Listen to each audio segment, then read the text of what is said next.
آج بات کرتے ہیں اس عظیم ہستی کی کہ جب بھی ان کا نام لیتے ہیں سر ادب سے جھک جاتا ہے۔ کائنات میں انبیاء کے بعد سب سے افضل ہستی، جی ہاں، مسلمانوں کے خلیفہ اول میرے آقا علیہ الصلوۃ والسلام کے عظیم ساتھی حضرت سیدنا صدیق اکبر رضی اللہ تعالیٰ عنہ کی کیا کمال کی پرسنالٹی ہیں، کتنی شاندار آپ کے اندر خصوصیات ہیں۔ آج ہم آپ کی 8 ایکسکلوسیو باتیں آپ کو بتاتے ہیں، 8 ایسی خصوصیات جو کسی اور میں نہیں ہیں۔ جی ہاں، نمبر 1، آپ رضی اللہ تعالیٰ عنہ وہ عظیم شخصیت ہیں کہ اللہ کریم نے صرف آپ کا نام صدیق رکھا، آپ کے علاوہ کسی اور کو یہ سعادت حاصل نہیں ہوئی۔ دوسری آپ کی فضیلت یہ ہے کہ آپ رضی اللہ تعالیٰ عنہ نبی پاک علیہ الصلوۃ والسلام جب مکہ پاک سے مدینہ ہجرت کر گئے نا، تو نبی پاک کی ہجرت کے ساتھی بھی حضرت صدیق اکبر رضی اللہ تعالیٰ عنہ ہیں۔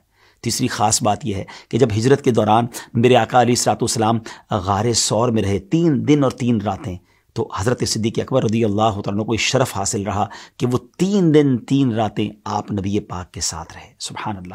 چوتھی خصوصیت یہ ہے کہ آپ رضی اللہ تعالیٰ عنہ کو تمام مومنین کی موجودگی میں نبی پاک علیہ الصلوۃ والسلام نے نماز پڑھانے کا حکم دیا۔ یہ سعادت بھی کسی اور صحابی کو حاصل نہیں ہوئی۔ 5ویں فضیلت یہ ہے کہ نبی پاک علیہ الصلوۃ والسلام اور حضرت جبریل کے درمیان جب گفتگو ہوا کرتی تھی تو ان کے درمیان ہونے والی گفتگو اور سرگوشی جو ہے وہ بعض اوقات صدیق اکبر رضی اللہ تعالیٰ عنہ بھی سنا کرتے تھے۔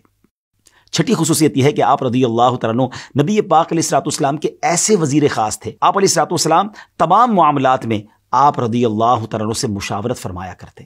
صدیق اکبر ثانی اسلام بھی ہیں، ثانی غار بھی ہیں، اور مزار پر انوار میں بھی ثانی مزار بھی ہیں۔ غار کے اندر بھی دوسرے ساتھی آپ ہی ہیں، اور قبر منور میں بھی میرے آقا کے روضے کے ساتھ جو دوسری قبر بنی وہ صدیق اکبر رضی اللہ تعالیٰ عنہ کی ہے۔ آپ ذرا سوچیں مرتبہ کیسا ہے، یہ فضیلت کسی اور کو حاصل نہیں ہوئی۔ 7ویں فضیلت یہ ہے کہ سرکار دو عالم علیہ الصلوۃ والسلام اور صحابہ کرام نے جتنی آپ رضی اللہ تعالیٰ عنہ کی شان و عظمت بیان فرمائی اتنی کسی اور صحابی کی نہیں فرمائی۔ اور 8ویں فضیلت یہ ہے کہ آپ رضی اللہ تعالیٰ عنہ کو یہ سعادت حاصل ہے کہ پورا عالم اللہ پاک کی رضا چاہتا ہے، اور آپ وہ عظیم صحابی ہیں جن کی رضا خود اللہ پاک چاہتا ہے۔ سبحان اللہ۔ اللہ کریم تربت صدیق اکبر پر کروڑوں رحمتوں کی بارش نازل فرمائے اور ان کے صدقے ہماری مغفرت فرمائے۔